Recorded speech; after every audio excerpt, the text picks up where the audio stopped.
So Sharon Horgan, both the creator and star of Catastrophe, well, co-creator and co-star with Rob Delaney, this wonderful series that streams in America on Amazon Prime. In England, it went out every week on Channel 4, and just a couple of weeks ago, you and Rob pulled off a big upset at the BAFTAs when you won for Best Writing. I mean, you were up against things like Peep Show and then Peter Kay's Car Share, these icons of British comedy. What was it? Take us back to that night with that win. Well, I think we had, we didn't have any thoughts of winning. So we hadn't seen each other for a while, so we were just happy to hang out. And it was my first, we very luckily won a few things, but I was in New York for all of it. So I was just like, yay, I'm here. I'm getting to soak up a bit of the atmosphere. So it was just that, really. And you know, the BAFTA crafts are kind of different from the other BAFTAs in that there's just lots of nerds there and, you know, behind the scenes kind of people. So it's less glam and glossy. It's more just sort of, you know, the ugly people of TV. And so it was very relaxed and we were in great humor. And when we won, we just started laughing and we didn't stop laughing for about 20 to 25 minutes. It was just a lovely, giddy feeling, and I've always wanted one of those things. I've always wanted one. I make no bones about it. Well, right, so it was good, you know, it was a lovely thing.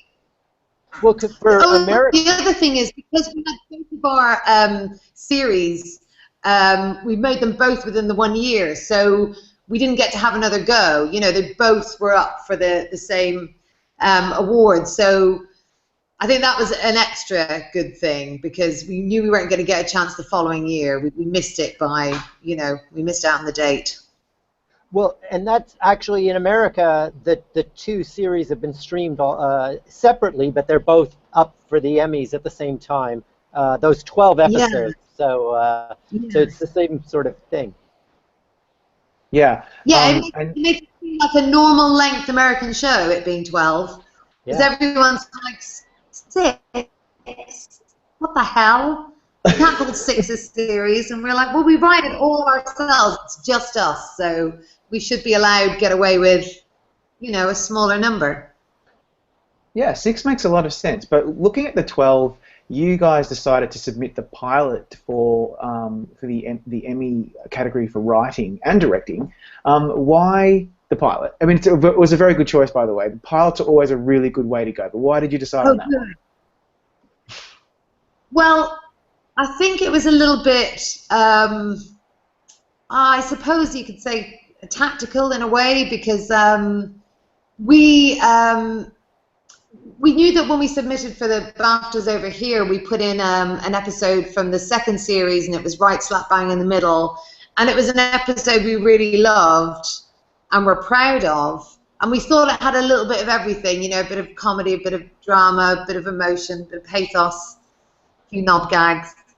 And so we thought it kind of had a bit of everything, and it sort of backfired a bit because not everyone knows the show. And also that pilot episode, we just have a kind of fondness for, because it was the thing that started it all off, and, you know, the thing we first brought to Amazon to try and get them to for. And I think it's an episode of two halves that kind of gets away with being two halves. You know, it still feels like the one show, but the first half is very set-uppy, and I love a good setup if it works well, but they're hard to do because you've got to get so much information across, and it's got to do so much. And then the second half, we just got to really be in the sitcom, you know, and so it was a bit of a challenge to do it, and I hope we pulled it off, and I hope it has enough, you know, sort of jokes and a little bit of drama in there to sort of, for people to invest in the story and the characters and kind of buy into their relationship. I don't know. You never know. You never know what one to put in. Good. Well, you know, back to the BAFTAs just for a second, because you win on the writing side, but then you are nominated for your performance. Rob wasn't. That must have been a little bittersweet to be singled out. I mean, completely. But I mean, if it was me, if Rob had got a nomination and I hadn't, I would have been in a full-blown snot. But he's a really great, balanced, nice person, and his thing was, which I think wasn't accurate, was just, oh, you've been doing it longer, and, you know, I'm new to all this, and whereas I thought, you know, his performance completely deserved a nod. But, you know, I guess I'm biased, but I'm also not. He makes me laugh more than anyone I know. So, yeah, it was weird. It was a weird sort of setup. Well, we did. But, you know. We just talked to him and asked him about some of his favorite comedies, and he mentioned chewing gum. So that made us smile, because that's the young woman from that actually won the award. So. Anyway, it's hopefully at the Emmys.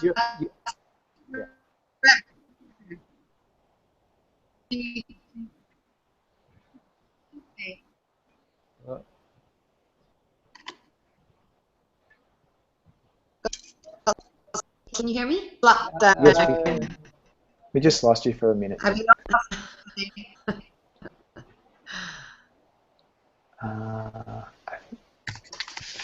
Can you hear me? You kind of. Yeah. You just dropping kind out of. A little. Yeah. We can now. I wonder what's happening. It's good now. Oh, we can now. Okay. Right. Okay. We'll just we'll keep going. Well, thankfully at the Emmys, Michaela won't be. I don't think she's eligible, so she's out of the way. So hopefully we might see you guys there, but.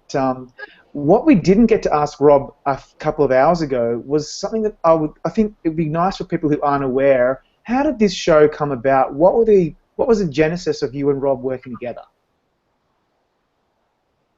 What was the genesis of us meeting or working together, or the idea for the show? Yeah, everything. How did this show come about? Well, the show came about because we met on Twitter, and he got in touch with me because he'd seen some shows I'd made and was very nice about them. And I, of course, was following Twitter because he's the madman and hilarious. And then we eventually met up, and, you know, we're both in comedy, so we started talking about a possible collaboration. And then it took a couple of years for Rob got a commission from originally the BBC. He was over doing shows in the UK, and he got a commission for a script to write a sitcom. And he said, "Oh, I've never written a sitcom. Can I write it with my friend Sharon?" And so ideas-wise, we'd never written before, so that was new territory. So I think we both just thought, let's not make it any more difficult than it needs to be. Let's write about what we love and what we want to, what kind of matters to us, and that's always kind of, for both of us, family and relationships. And so, that's why we chose that subject matter. And he was telling us that really the first 6 episodes took a much different direction after you met with the networks, that you were going to jump into the story much further along. And so what was that process like, to have to recalibrate? Well, I mean, that's the thing about having done this a while. You know, I think when you start out, you're really thrown by that kind of thing, because you're like, no, this is it. This is our story, and this is how we want to tell it. But I think once you've done this a few times, you kind of know that there's a lot of good to be had from input, you know, from people saying, I don't think you've explored the genesis of the relationship enough, you know. And what they really liked was them meeting, getting to know each other over the pregnancy. And we thought, oh yeah, that makes sense. So really what we had to do was not start over, but just sort of rethink it. And I'm really glad we did, because it gave us so many fun places to go that we wouldn't have explored otherwise. Yeah. Obviously, what people love about this show is it's so freaking funny, but it's also very relatable. You know, those of us who are in a relationship can really relate to some of the stuff that we get to see, it's very warts and all, it's very real life, and those of us with kids like me, can really relate to a lot of that stuff as well. What aspects were critical to you and Rob in portraying a couple in all of their warts and all real life glory? What was the most important thing about it? Yeah. I think it was that sorry, just shifting position. I think it was that sorry. We wanted to show that whilst it can be fun at times, it can be an absolute nightmare at other times. We wanted to show two people who obviously really liked each other or they wouldn't be together, but who, if they didn't have a baby to bind them, would probably, skedaddle. Or not all the time, but at least sometimes. The big thing for us was to explore a relationship where you're kind of stuck in a way. You can divorce, you can separate, you can split custody of kids, that kind of thing. Obviously there's ways out, but for that couple they had to figure out that it was probably just marginally easier to stay together. So I think that's, certainly is the truth in a lot of relationships I know. And so that's that's what we wanted to get across. And also we wanted to show them having a good time. I like seeing couples laugh together and have fun and not a secret language, but things that only they find funny. I think that's kind of charming. Despite the hell, despite the fact that you're probably going to go to bed fighting tonight or not talking, or I'm sure you had a good laugh earlier in the day, that kind of thing. Just the sort of reality of it. I'm curious. I mean, one of my favorite shows, and I'd urge people to seek it out, is Pulling, which is sort of, you wrote it one time in your life, and then I think you did Dead Boss, just one series of that, and Jennifer Saunders is in that, who's part of a double act, with, and she always talks about sort of being the lazy one in the writing team with Dawn French. How would you characterize how do you see yourself? Because you've had different writing partners over the year. How would they characterize you? I'm the whip cracker. I crack the whip. Always. It's always been like that.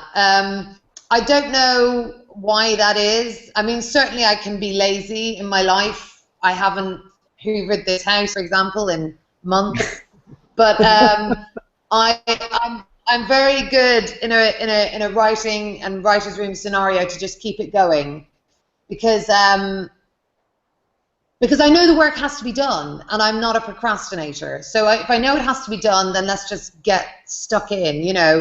I also, when it starts flowing, that's when you gotta keep moving. So I don't know. It's a fear of not getting it done, plus realizing when you're on a winning streak, kind of thing.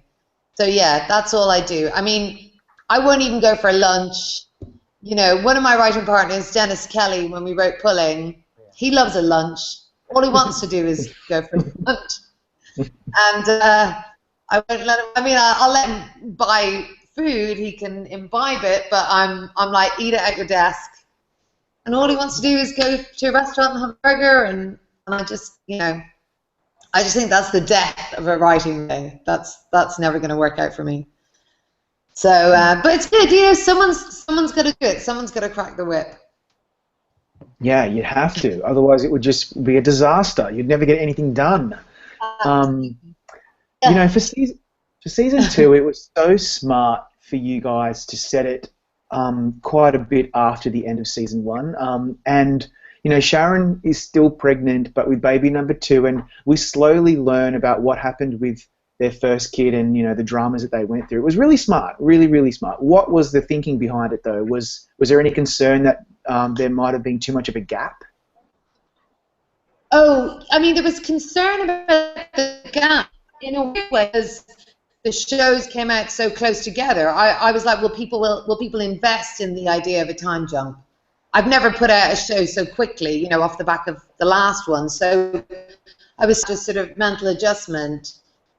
In terms of like material, I wasn't concerned because neither I nor Rob wanted to write about the difficulty of having a new baby. You know, seen that done, you know, a lot, well and badly, and I just wasn't interested in that sort of side of parenting. You know, that sort of, you know what I mean.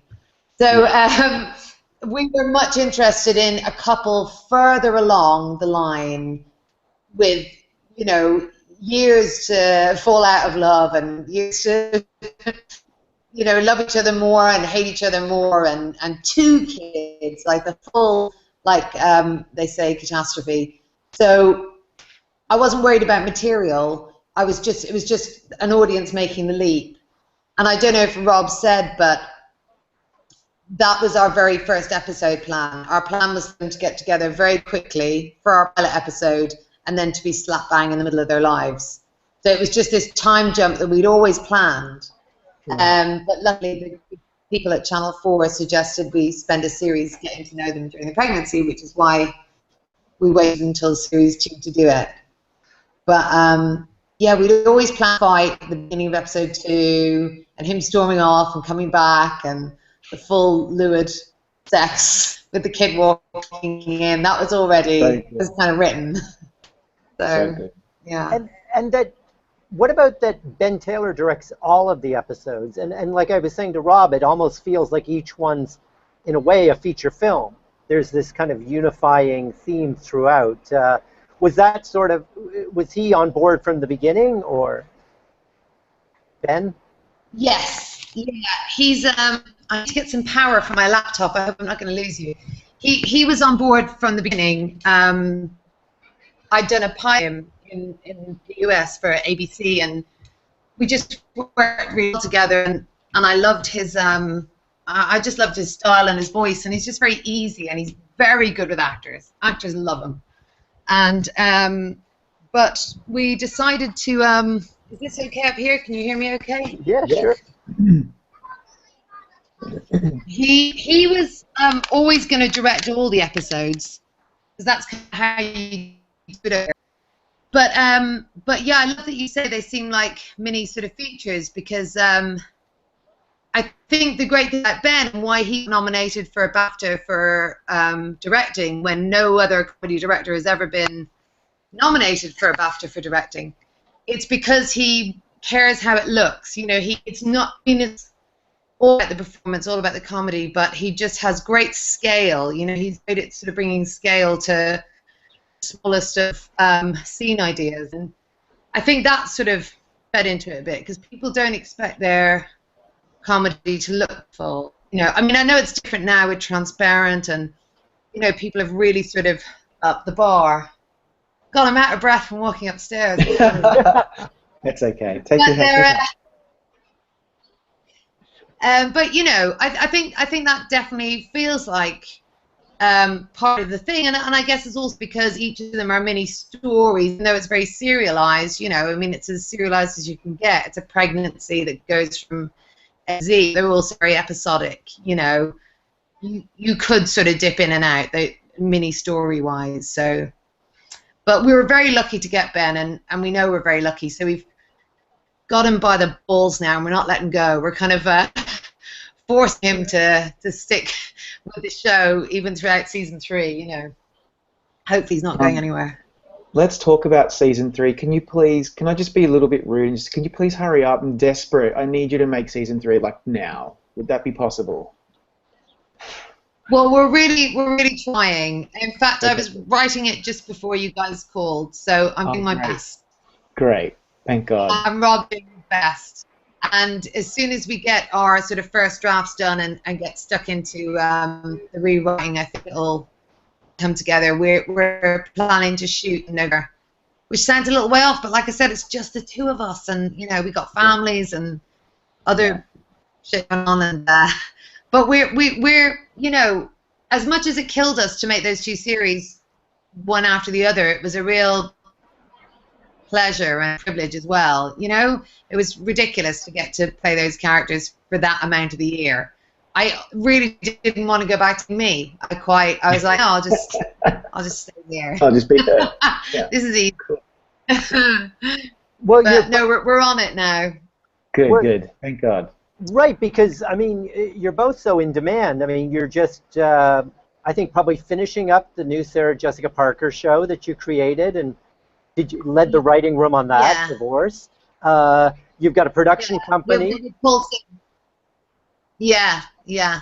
And that, Yes. and I think your production company is how we got more increasingly poor decisions of Todd Margaret, wasn't it? Didn't you kind of help Yes. the last of that Yes. wonderful? Merman made the third series of the Increasingly Poor Decisions, which I was delighted about. I mean, it was really unexpected that it would come back. So when we got a chance to do it, we were delighted. We love David. He's, you know, great for the company, and the fact that he would make it with us we're very grateful. It was a good, fun show. Yeah, no, it's wonderful. All these, I mean, you sort of, every one of the shows on your IMDb profile is so different from the next. I mean, you're so versatile. I mean, and again, pulling Psycho Bitches, you know, which is just this great thing. And then you've also, with your Christmas Cracker, you sort of dipped into directing. I mean, what is there that you won't do? I mean, you direct, you write, you produce, you star. You know, what about singing? What about singing? We found out Rob is a musical theater guy. Yeah. Can you sing? I just posted a clip on Twitter actually of a show I did here called Dead Boss, which was a ridiculous, very silly show set in a prison. So if you want to hear what my singing's like, okay, I'll go there. Watch that. I think you'll decide not great. Okay. I think you'll decide that, but not your strength. You can't do everything, Sharon. So there won't be. If there was a musical version of your new show, it would be a catastrophe. If you were okay. Well, I think we have the idea. Boom tish. Well, listen. Thank you for taking the time to talk to us. I know you've just come in from New York and you're heading out again, and we really appreciate it. And really, just best of luck at the Emmys. We're both rooting for you and Rob. Thanks much. Thanks for the work. We really appreciate it. Okay. Bye-bye. Nice.